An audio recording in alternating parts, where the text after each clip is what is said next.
বিজ্ঞান ও গবেষণা প্রবেশিকা পরীক্ষায় দেশের মধ্যে ৮ম স্থান অধিকার করলেন শান্তিপুরের বিশ্বরূপ সাহা। ভাবা অ্যাটমিক রিসার্চ সেন্টারে নিউক্লিয়ার মেডিসিন নিয়ে গবেষণার সুযোগ পেলেন তিনি। বিশ্বরূপের এই সাফল্যে খুশি পরিবার থেকে শুরু করে তার প্রতিবেশীরাও। তার এই সাফল্যে তাকে সংবর্ধনা দেওয়া হয় পুরসভার পক্ষ থেকে। তার নাম বিশ্বরূপ সাহা, কিন্তু ডাক নাম সাহেব। সাহেব ডাকার আমাদের সবার কাছে আছে গর্ব এবং শান্তি।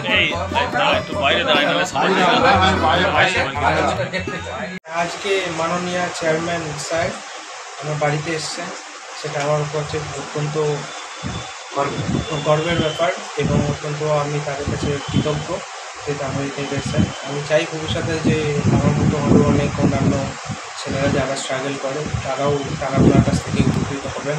আজ কেন এসেছি কেন এবং তিনি আমাকে সংগঠিত করলেন কি বিষয় বাড়িতে এসে।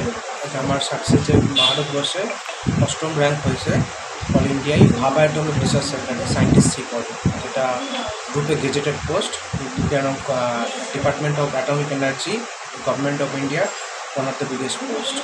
তো তার জন্য ওকে সংগঠিত করলেন, তার জন্য তার কাছে অত্যন্ত কৃতজ্ঞ। কেমন লাগছে তোমার? অবশ্যই ভালো লাগছে না আজকে ওনার মতো এত বড় মানুষ তার সঙ্গে দেখা করতে পেরে, তার সংস্পর্শে সান্নিধ্যে আসতে পেরে আমি অনেক লাকি মনে করছি। 2018 সালে উচ্চ মাধ্যমিক পাশ করেন বিশ্বরূপ। পরিবারের আর্থিক অনটনের মধ্যেও থেমে যায়নি লড়াই। নিজের মেধার জোরেই এগিয়ে চলেন তিনি।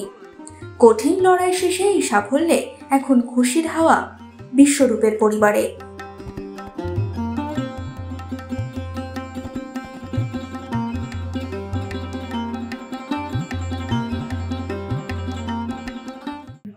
বিষয়টা হচ্ছে ঠাকুরপাড়া নিবাসী বিশ্বরূপ সাহা আজকে ভারতবর্ষের আজকে গবেষণার ক্ষেত্রে সে যে আজকে যে পরীক্ষা দিয়েছিল পরীক্ষায় 8ম স্থান দখল করেছে।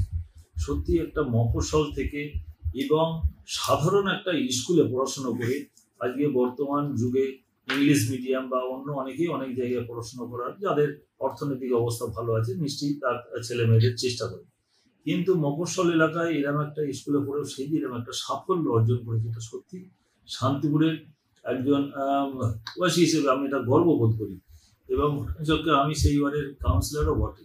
তা সুতরাং আমার ওয়ার্ডের এরকম একজন প্রতিভাবান ছেলে আজকে ভারতবর্ষের আজকে গবেষণার ক্ষেত্রে যার স্থান পেয়েছে, আমি মনে করি এটা একটা সত্যি শান্তিপুরের একটা বিরাট গর্ব এবং তার সাফল্য কামনা করে সে যাতে ভারতবর্ষের যে গবেষণার জন্য যেখানে গিয়েছেন সেখানে যেন ভাবা ইনস্টিটিউটে সেখানে যেন সাফল্য লাভ করে।